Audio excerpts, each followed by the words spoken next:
आदरणीय साथियों, भगवान श्री कृष्ण जी अपने सखा अर्जुन को समझाते हुए कहते हैं, व्रत साम तथा साम नाम, व्रत साम तथा साम नाम, गायत्री छंद समामहम, माशानाम मार्गशीर्षो अहम, मासानाम मार्गशीर्षो अहम, मर्तुना कुष्मा करे।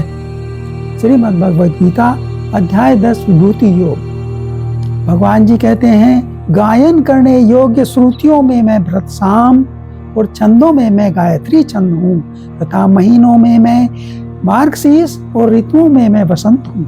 वसंत ऋतु को भगवान जी ने अपना स्वरूप बताया है। साथियों, माघ महीना जनवरी और फरवरी, माघ महीने के शुक्ल पक्ष की पंचमी को वसंत पंचमी मनाई जाती है। माघ महीने के शुक्ल पक्ष की पंचमी तिथि को वसंत पंचमी मनाई जाती है। वसंत पंचमी को श्री पंचमी और ऋषि पंचमी भी कहते हैं। यह वसंत ऋतु के आगमन का प्रतीक है।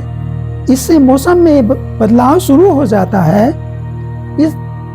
इस दिन से मौसम बदलना प्रारंभ हो जाता है। सर्दी कुछ कम होने लगती है।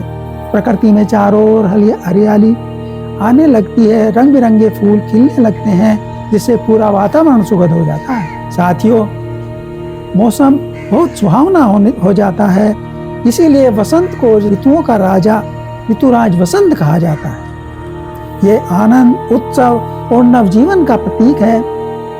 वसंत पंचमी के दिन विद्या, ज्ञान और कला की देवी सरस्वती जी की पूजा की जाती है। साथियों, धर्म ग्रंथों में वर्णन आता है कि जब ब्रह्मा जी ने सृष्टि की रचना की तो चारों ओर देखा मौन छाया हुआ था, क्योंकि कोई भी वाणी, ध्वनि, कोलाहल, मधुरनाद कोई सुनाई नहीं दे रहा था, नई सृष्टि में था। साथियों, ब्रह्मा जी ने विष्णु जी की स्तुति की। ब्रह्मा जी की स्तुति सुनकर विष्णु भगवान जी प्रकट हुए। विष्णु भगवान जी ने ब्रह्मा जी की समस्या को जानकर आदि शक्ति दुर्गा माता जी का आह्वान किया। विष्णु जी के आह्वान पर भगवती दुर्गा माता तुरंत प्रकट हुई। तब ब्रह्मा जी और विष्णु जी ने उन्हें पूरा वृत्तांत बताया। यह सुनने के बाद उसी क्षण आदि शक्ति दुर्गा माता जी के शरीर से एक श्वेत रंग का विलक्षण तेज प्रकट हुआ, जो एक दिव्य चतुर्भुज नारी के रूप में बदल गया, जिसके एक हाथ में वीणा तथा दूसरे हाथ वर मुद्रा के रूप में था, तथा अन्य हाथों में पुस्तक और माला थी। साथियों, आदि शक्ति श्री दुर्गा जी के शरीर से उत्पन्न तेज से प्रकट उस देवी ने वीणा का मधुरनाद किया, जिससे संसार के सभी जीव जंतुओं को वाणी प्राप्त हुई। जलधारा में कोलाहल व्याप्त हो गया। हवा चलने से सरसराहट होने लगी। तब सभी देवताओं ने शब्द और रस का संचार करने वाली उस देवी को वाणी की अधिष्ठात्री देवी सरस्वती कहा।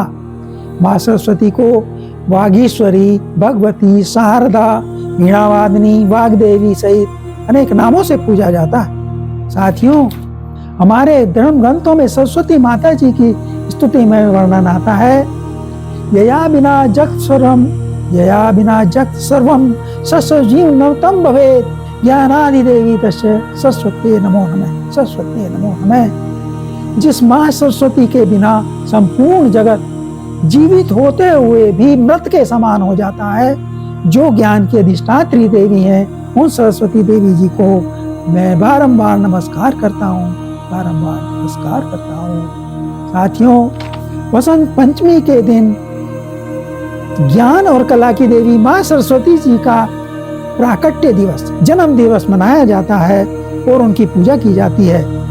इनकी पूजा करने से मूर्ख भी विद्वान बन जाते हैं। सरस्वती माता जी की जय हो। श्री रामचंद्र जी की जय हो।